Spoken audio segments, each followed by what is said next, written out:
Northwest had ambitions to go to the Orient long before they actually did, and they were afraid that they were not going to get anywhere without some proof. In the early days, when Northwest came onto the route in 1947, we have to remember that all route authority was very strictly controlled from the Civil Aeronautics Board in Washington. To create an airline all the way from the Twin Cities to Alaska by way of the trackless wastes of northwestern Canada, there were no radio facilities, there were no stops to pick up fuel. They went to work and built all those facilities and took off for Alaska and proved that it could be done. With this experience in hand, Northwest received permission to complete the Great Circle route to Japan and beyond. This was at a time when no other airline would touch the route, skeptical as they were that the unpredictable weather of Alaska and the North Pacific would make it too difficult to maintain a schedule. But with their years of cold weather experience, the people of Northwest saw it differently. Seeing the possibility of shaving significant time and mileage versus the Southern Pacific route, a 3-day-a-week schedule was carefully plotted and planned. And then came the day, July 15th, 1947. We left here, I think, around 3 or 3:30 in the morning. I can't remember that far back for sure. But we went to Edmonton, and it took us 5.5 hours. The flight from Edmonton to Anchorage was 7 hours and 15 minutes.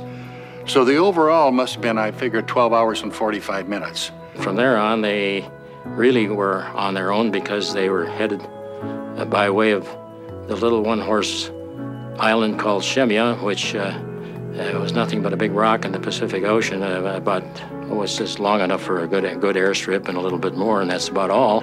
The problem with Shemya was they had these severe crosswinds when it could be fogged in almost down to 0, and the wind can still be blowing at a high rate, which is unbelievable.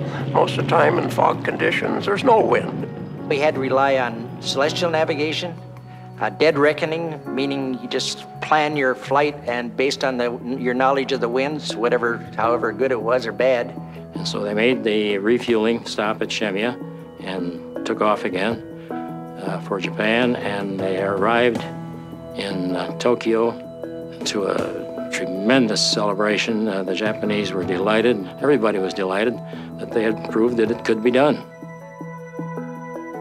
Eagerly waiting that night was the crew that would soon take Flight 801 on its next leg from Tokyo, including Warren Aviation.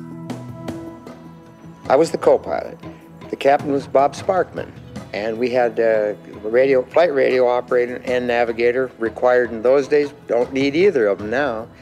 And we, based in Tokyo, picked it up at Tokyo, flew at Tokyo, Shanghai, Manila. There was only one passenger, and that passenger was a woman, American woman, whose hobby was riding first flights, new flights. When an airline inaugurated new service, she'd buy a ticket, keep her ticket, have it stamped, have it autographed, and that was her hobby. Initially, there were only maybe 2 or 3 passengers, but I remember after 3 years, we were going out with full loads, 73,000 pounds, 24 seats, all filled. This was about the time that Northwest started calling itself Northwest Orient Airlines, and this terminology became widely used both all over the United States and all over Japan and all over the world. Now, flying in the 1940s was very different from what we experience today. The unpressurized cabin of the DC-4 meant thin air at higher altitudes and wide variations in temperatures. Northwest's initial flights to Asia were long. Minneapolis-Tokyo was scheduled in 33.5 hours. But all 24 seats on board were first class. Well, the reason for the 24, I suppose, it's for the comfort of the passenger, because you could almost stretch horizontal, with the footrest and whatnot.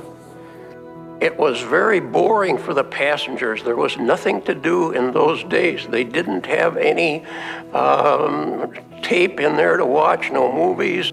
I noticed that for government people who were in a hurry to get to Washington or get to the States, they would always take Northwest. You'd see repeat passengers board, These passengers They came at least twice a month from the States. We remember the drinks. He drinks martini, he drinks scotch, he drinks bourbon. So we would prepare all that. Of course, the passenger is not aware of that. And the minute he comes in, before he can even fasten his seatbelt, the drink is with him. When they see us coming across the tarmac, they would stand there with a gin and tonic ready. As we stepped on board, we had a drink in our hand.